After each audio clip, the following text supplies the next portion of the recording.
자, 입학 사정관제 그러면 흔히 스펙이라는 말 많이 쓰잖아요. 그래서 어떤 그 자격증이라든지 그 다음에 어떤 그 대회라든가 그 다음에 이제 수상 실적 이런 부분들을 염두에 두고 빵빵한 스펙이 있을수록 더 유리하다라고 이렇게 흔히들 이야기를 합니다. 그래서 그 스펙이라는 말이 요즘에는 좀 그 긍정어보다도 부정어로 익히기도 하죠. 너무나 이제 기능인 달인들을 만들어버리는, 도구인을 만들어버리는 그런 감이 없잖아 있기 때문에 도리 이제 부정어로 쓰이기도 합니다만은 이 시간에는 그래서 특기나 대회, 그 다음에 자격증을 우리가 뭘 어떻게 준비하는 것이 그 입학사정관 전형에 더 적합하고 더 또 이렇게 합격 확률을 높일 수 있는지를 함께 고민하는 시간을 갖도록 하겠습니다. 어찌 보면 여러분들도 지금 이제 다른 경쟁 아이들이 어떠한 자격증을 얼마만큼 갖고 있는지 또 그 다음에 대회나 상을 얼마만큼을 갖고 있는지 참 궁금하죠. 그래서 서로가 이제 인터넷상에서도 그런 스펙들을 비교해가면서 그 당락을 서로 이렇게 점쳐보는 이런 부분도 있습니다만은 사실 그런 부분도 오해가 많은 듯해요.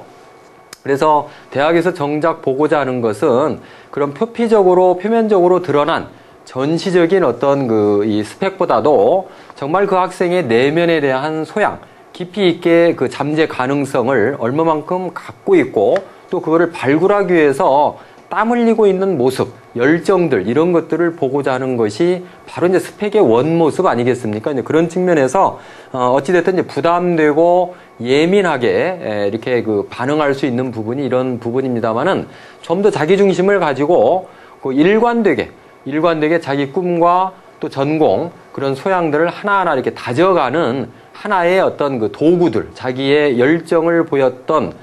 노력했던 흔적들이라고만 생각을 해도 될 것 같습니다. 자, 그러면 우선 이제 그 공인 자격증에는 또 뭐가 있고 또 우리가 어떻게 준비를 할 것인지부터 이렇게 한번 살펴보도록 할 텐데요. 뭐 잘 알고 있죠. 공인 자격 시험 하면은 이제 특히 이제 뭐 인문 쪽에서 많이 선호하는 이제 그런 부분이기도 합니다만은 국어 능력 인증 시험이라는 거, 그 다음에 이제 그 한국사 능력 검정 시험도 있고 한자 능력 시험도 있고 그 다음에 이제 외국어 공인 시험 성적이 있죠. 뭐 이런 부분들도 다 이제 뭐 그 급수가 있고 그럽니다만은 전자에도 이야기를 드렸듯이 이런 이 자격 시험에 뭐 시험을 좋은 그 등급을 갖고 있다라는 것보다도 더 중요한 거는 정말 그 국어 능력 인증 그 시험을 좋은 성적을 갖고 있다라고 하면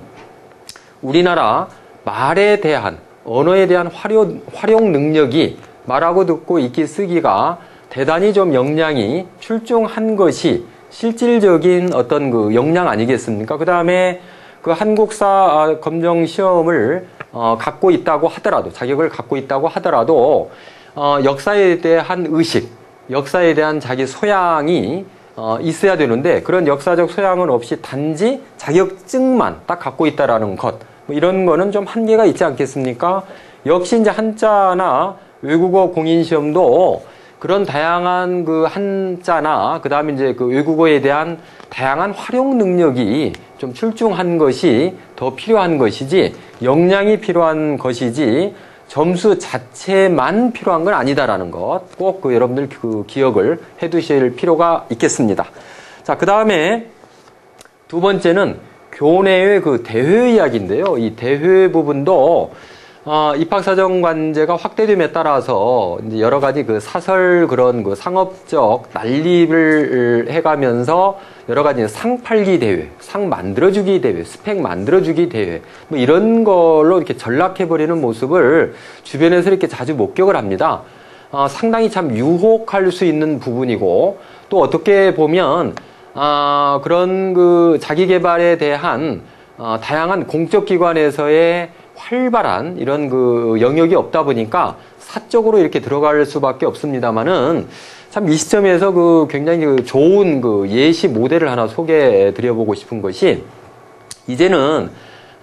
그런 그 입학사정관제를 통해서 우리나라의 초, 중, 고등학교 공교육에 대한 그 틀을 견고하게